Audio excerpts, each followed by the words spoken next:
Hello dear students, আজ আমরা আলোচনা করব খুবই গুরুত্বপূর্ণ একটা টপিক এএনএম জিএনএম 2024 সংক্রান্ত বিষয়ে আজকে ডিসকাস করা হবে এই ভিডিওতে।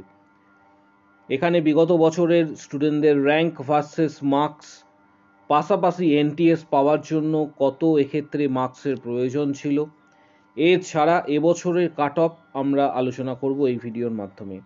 তাই অবশ্যই চ্যানেলটা সাবস্ক্রাইব করো, পাশে থাকা বেল আইকন প্রেস করো এবং বন্ধুদের উদ্দেশ্যে ভিডিওটা প্রচুর শেয়ার করবে, কারণ আগামী দিনে কাউন্সেলিং সংক্রান্ত তথ্য, কিভাবে কাউন্সেলিং হয়, কলেজ কিভাবে সাজাবে, স্টেপ বাই স্টেপ সমস্ত কিছু বিষয় তোমাদের সাথে এই চ্যানেলের মাধ্যমে শেয়ার করা হবে।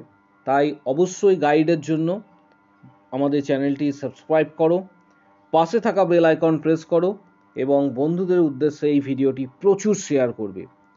বিগত বছরগুলিতে আমরা দেখেছি যে এক্ষেত্রে এএনএম এবং জিএনএমের মধ্যে সবথেকে বেশি মার্কস যেখানে প্রয়োজন এএনএমের ক্ষেত্রে, অর্থাৎ এএনএমে কম্পিটিশনটা কিন্তু অনেকটাই হাই হয়ে থাকে, বিশেষত বিগত বছরে অনেকটাই হাই হয়েছে জিএনএমের থেকে। তাই এবছরও আশা করা যাচ্ছে যে এএনএমের কম্পিটিশনস অনেকটা হাই থাকবে। পাশাপাশি এএনএমে বিগত বছরের স্টুডেন্টরা কত এক্ষেত্রে স্কোর করেছিল এবং কত স্কোর করে তারা এনটিএস পেয়েছিল, সমস্ত বিষয়টা তোমাদের সাথে শেয়ার করব। তাই চ্যানেলটা এক্ষুনি সাবস্ক্রাইব করো। বিগত বছরগুলির কিছু ডেটা তোমাদের সাথে শেয়ার করব, যে ডেটাগুলি আমাদের কাছে রয়েছে আমাদের স্টুডেন্টদের বিগত বছরগুলির ক্ষেত্রে বলছি। এক্ষেত্রে তোমরা দেখতে পাচ্ছ এসসি ক্যাটাগরি, ভালো করে লক্ষ্য করো, এসসি ক্যাটাগরি র্যাঙ্ক হয়েছিল 5400, এসসি ক্যাটাগরির র্যাঙ্ক 5400। জিএনএমে কিন্তু সুযোগ পেয়েছিল, জেনারেল নার্সিং মিডওয়াইফারিতে সুযোগ পেয়েছিল এবং সেটা তোমরা দেখতে পাচ্ছ GNM training school Sagar Dutta MCh তে সুযোগ পেয়েছিল। এর পাশাপাশি বিগত বছরগুলির কিছু ডেটা তোমাদের এক্ষেত্রে শো করছি। এক্ষেত্রে তোমাদের বলে রাখি র্যাঙ্ক হয়েছিল 8818 এবং ইডাব্লিউএস ক্যাটাগরি থেকে বিলং করত। তার পাশাপাশি জেনারেল নার্সিং মিডওয়াইফারি জিএনএমের সুযোগ পেয়েছিল এবং কোটা ছিল ইডাব্লিউএস কোটা।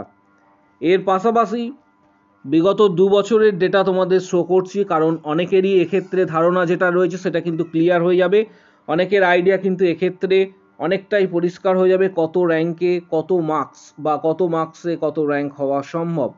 এর পাশাপাশি আরেকটা ডেটা তোমাদের দেখাচ্ছি, 1925 এক্ষেত্রে র্যাঙ্ক হয়েছিল জিএমআর র্যাঙ্ক ওপেন ক্যাটাগরি, অর্থাৎ এক্ষেত্রে জেনারেল র্যাঙ্ক, এবং সুযোগ পেয়েছিল এক্ষেত্রে এনটিএস কৃষ্ণনগরে। নেক্সট তোমাদের একটা র্যাঙ্ক কার্ড এক্ষেত্রে দেখাচ্ছি, স্কোর যেটা হয়েছিল সেটা 45.33 এবং জিএমআর র্যাঙ্ক হয়েছিল 7502 এবং ইডাব্লিউএস ক্যাটাগরিতে র্যাঙ্ক হয়েছিল 593। এরকম কিছু র্যাঙ্ক কার্ড তোমাদের শো করব অবশ্যই। এখানে আরেকটি ডেটা তোমাদের দেখাচ্ছি, যেখানে নাম্বার বা মার্কস পেয়েছিল 50.9611, 50.969166, এটা হচ্ছে মার্কস। র্যাঙ্ক হয়েছিল যেটা 4437, এটা র্যাঙ্ক হয়েছিল। এটা জিএমআর র্যাঙ্কের কথা বলছি। এরপরে আরেকটা তোমাদের র্যাঙ্ক কার্ড শো করছি, যেখানে এক্ষেত্রে মার্কস পেয়েছিল 56.2500। এই র্যাঙ্কে কিন্তু এনটিএস পেয়েছিল এনটিএস দার্জিলিংয়ে, অর্থাৎ এক্ষেত্রে র্যাঙ্ক হয়েছিল 2666। এক্ষেত্রে বিগত বছরের যে ডেটা তোমাদের দেখাচ্ছি এবং পাশাপাশি আরেকটা বিষয় তোমাদের সেক্ষেত্রে শেয়ার করছি, যে এই র্যাঙ্কে কিন্তু সুযোগ পেয়েছিল, এটা এএনএম এর র্যাঙ্ক বললাম, এএনএম এর র্যাঙ্ক, আর জিএনএম এর র্যাঙ্ক যেটা রয়েছে সেটা হচ্ছে 3200। এএনএম এর র্যাঙ্ক ওটা বললাম, এক্ষেত্রে জিএনএম এর র্যাঙ্ক 3200 69 এই র্যাঙ্কে কিন্তু এনটিএস দার্জিলিংয়ে কিন্তু সুযোগ পেয়েছে, আমাদেরই স্টুডেন্ট সেখানে পাঠরত রয়েছে। অর্থাৎ তোমাদের এক্ষেত্রে দেখালাম মার্কসের সঙ্গে র্যাঙ্কের একটা সম্পর্ক রয়েছে, কারণ কত মার্কস পেলে কত, বিগত 2 বছরের ডেটা শো করলাম, এইগুলি রিসেন্ট ডেটা। পাশাপাশি এটা তোমাদের বলে রাখি যে গতবারে এএনএমে কিন্তু যারা সুযোগ পেয়েছে অনেকটাই স্কোর তাদের কিন্তু বেশি ছিল। এএনএম এর ক্ষেত্রে যারা সুযোগ পেয়েছে তাদের স্কোর কিন্তু অনেকটাই বেশি ছিল জিএনএম এর থেকে। এবছরও কিন্তু তাই হতে চলেছে, অর্থাৎ জিএনএম এ যে স্কোর থাকবে সেই স্কোরের থেকে এএনএম এর স্কোর অনেকটাই কিন্তু হাই থাকবে, তাহলে কিন্তু এএনএম এর সুযোগ, এক্ষেত্রে কম্পিটিশনটা এএনএম এ সব থেকে বেশি হতে চলেছে, কারণ এএনএম এ একটা চাকরির সিকিউরিটি থাকছে, এবং পাশাপাশি 100% চাকরির একটা এক্ষেত্রে সুযোগ তোমরা এএনএম থেকে পেয়ে যাচ্ছ বলে এএনএম এর এবছরে, বিগত 2 বছরে আমরা দেখছি এএনএম এর ক্রেজটা সব থেকে বেশি।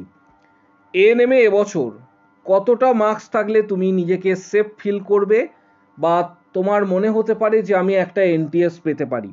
অনেকেই কিন্তু কাট অফ নিয়ে বারবার এক্ষেত্রে হোয়াটসঅ্যাপ বা আমাদের কমেন্ট বক্স সেকশানে মেসেজ করেছো, তাই তোমাদের উদ্দেশ্যে এই ভিডিওটা করা হচ্ছে।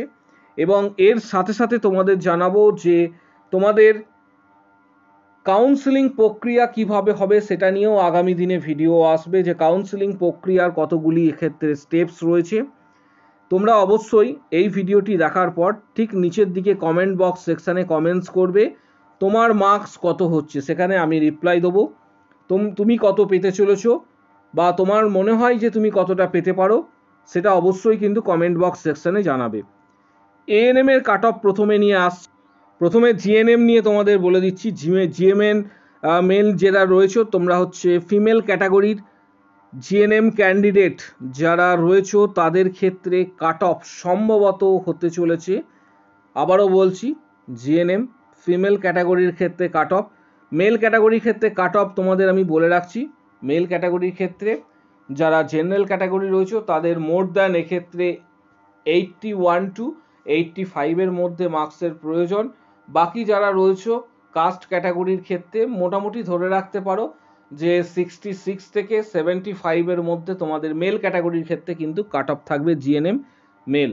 জিএনএম ফিমেল ক্যাটাগরির ক্ষেত্রে এবছর যে কাট অফ সম্ভবত হতে পারে, এটা কখনোই বলবো না যে এটা 100% হবে, একটা জাস্ট তোমাদের অ্যাজামশন দিয়ে রাখছি, এবং তোমরা এক্ষেত্রে বুঝতে পারবে যে মোটামুটি বিগত 3-4 বছরের ডেটা এক্ষেত্রে অবজার্ভ করে আমাদের এক্ষেত্রে অবজারভেশন যেটা রয়েছে সেটার উপর ডিপেন্ড করে তোমাদের কাট অফটা দিচ্ছি। জেনারেল ক্যাটাগরির ক্ষেত্রে 59 to 62,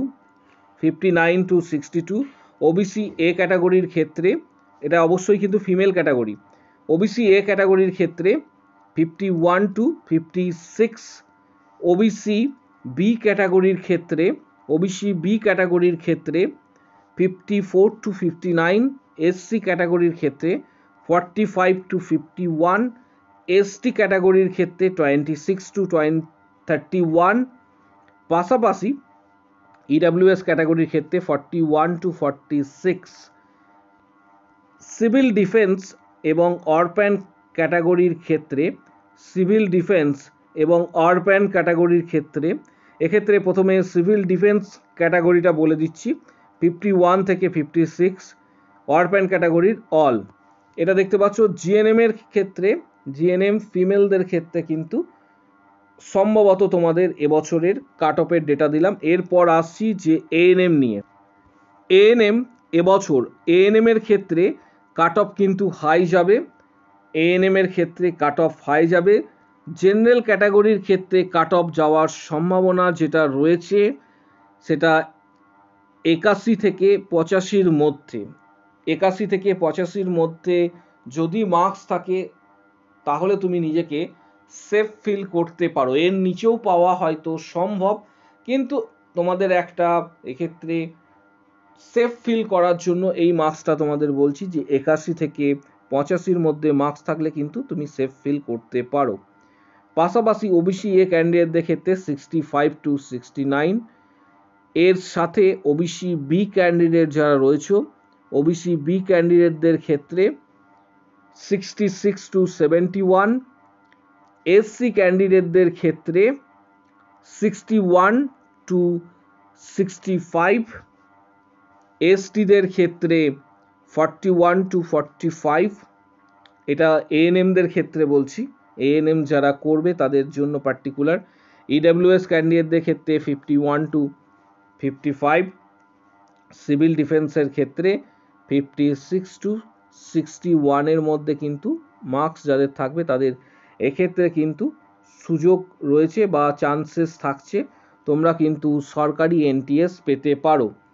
পাশাপাশি তোমরা কত মার্কস পাচ্ছ অবশ্যই কমেন্ট বক্স সেকশন রয়েছে, এবং তোমাদের কি পছন্দ এক্ষেত্রে এএনএম না জিএনএম সেটা কমেন্ট বক্স সেকশনে কমেন্টস করে জানাও, এবং কত মার্কস পাচ্ছ তুমি, কত মার্কস পাচ্ছ সেটা অবশ্যই উল্লেখ করবে কমেন্ট বক্স সেকশনে, অবশ্যই উল্লেখ করো।